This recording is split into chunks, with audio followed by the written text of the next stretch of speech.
ನಿಮ್ಗೆ ಕಲರ್ ಥೆರಪಿನೇ ಬೇರೆ, ಹೌದು ಅಕ್ಯುಪ್ರೆಷರೇ ಬೇರೆ. ಹೌದು. ಸೊ ಇವೆಲ್ಲ ಹೇಗೆ ಯಾವ ತರ ನೀವು ಹ್ಯಾಂಡಲ್ ಮಾಡ್ತೀರಿ? Yes sir. ಹತ್ರ ಒಬ್ರು ಪೇಷಂಟ್ ಬರ್ತಾರೆ, ಅವರು ಎಲ್ಲಾ ಕಡೆ ಸುತ್ತಾಡಿ ಸಾಕಾಗಿ ಇಲ್ಲಿ ಬಂದಿರ್ತಾರೆ ಸರ್.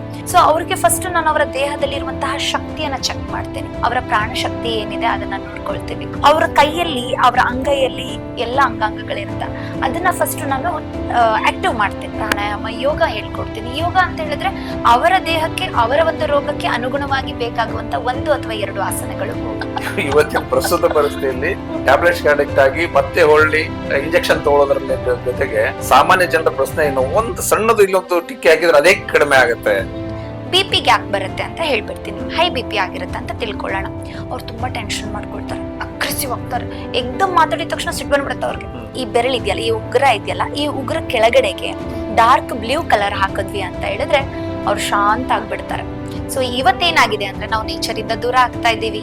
ಈ ಕಲರ್ ಥೆರಪಿ ಹೇಗ್ ವರ್ಕ್ ಮಾಡುತ್ತೆ ಅಂತ ಒಂದು ಚಿಕ್ಕದಾಗಿ ನಾನು ಹೇಳ್ಬಿಡ್ತೇನೆ. ಬೆಳಕಿನ ವಕ್ರೀಭವನದ ಮೇಲೆ ವರ್ಕ್ ಮಾಡುತ್ತೆ, ಸೂರ್ಯನ ಬೆಳಕಿನಲ್ಲಿ ವರ್ಕ್ ಮಾಡ್ತದೆ. ಹಾಗೆ ನೈಸರ್ಗಿಕವಾಗಿ ನಮ್ಗೆ ಕಲರ್ ಥೆರಪಿ ಅವಾಗ ಆಗ್ತಾ ಇತ್ತು. ಇದಕ್ಕೆ ಸುಮಾರು 2,500 ವರ್ಷಗಳ ಹಿಂದಿನ ಇತಿಹಾಸ ಇದೆ. ನಿಸರ್ಗ, ಪ್ರಕೃತಿ, ಸೌಂದರ್ಯ ಯಾವಾಗ ಈ ಒಂದು ಸೃಷ್ಟಿ ಆಯ್ತಲ್ವಾ, ಅವಾಗೇನೆ ಈ ಥೆರಪಿ ಸೃಷ್ಟಿಯಾಗಿದೆ. ಬೀಜಗಳಲ್ಲಿ ಪ್ರಾಣ ಶಕ್ತಿ ಇದೆ, ಅದು ಹುಟ್ಟಿ ಬರ್ಲಿಕ್ಕೆ ಅದಕ್ಕೊಂದು ಮೂತಿ ಇದೆ, ಜಾಗ ಇದೆ. ಆ ಜಾಗವನ್ನ ನಾವು ಸ್ಕಿನ್ನಿಗೆ ಟಚ್ ಮಾಡಿ ನಾವು ಪಟ್ಟಿ ಹಾಕ್ತಿವಿ.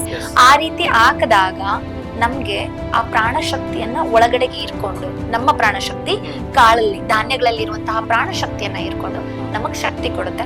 ಆಟೋಮೆಟಿಕ್ ಆಗಿ ನಮ್ಮ ರೋಗ ವಾಸಿ ಆಗುತ್ತೆ. ಕಿಡ್ನಿ ಹೆಲ್ತ್ ಚೆನ್ನಾಗಾಗ್ಬೇಕು. ಇವತ್ತು ಕ್ರಿಯಾಟಿನ್ ತುಂಬಾ ಜಾಸ್ತಿ ಆಗಿದೆ, ಕಿಡ್ನಿ ಸ್ಟೋನ್ಸ್ ಜಾಸ್ತಿ ಆಗಿದೆ. ನಮ್ಮ ದೇಹ 2 ಪಾರ್ಟ್ ಮಾಡಿದ್ರೆ ಸರ್, ನಾಭಿಯಿಂದ ಮೇಲ್ಗಡೆ ಭಾಗದಲ್ಲಿ ಚೆನ್ನಾಗಿರ್ಬೇಕು ನಮ್ಮ ಆರೋಗ್ಯ ಅಂತ ಹೇಳಿದ್ರೆ ಲಿವರ್ ಆರಾಮಾಗಿರ್ಬೇಕು. ನಮ್ಮ ದೇಹದ ಕೆಳಭಾಗ ಚೆನ್ನಾಗಿರ್ಬೇಕು ಅಂತ ಹೇಳಿದ್ರೆ ಕಿಡ್ನಿ ಚೆನ್ನಾಗಿರ್ಬೇಕು. ಸೊ ಕಿಡ್ನಿ ಬೀನ್ಸ್ ಅಂತ ಬರುತ್ತೆ ಸರ್, ರಾಜ್ಮಾ ಕಾಳುಗಳು, ಅವುಗಳನ್ನ ಇಲ್ಲಿಗೆ ಬಳಸ್ತೇನೆ ಕಿಡ್ನಿ ಹೆಲ್ತ್ಗೋಸ್ಕರ.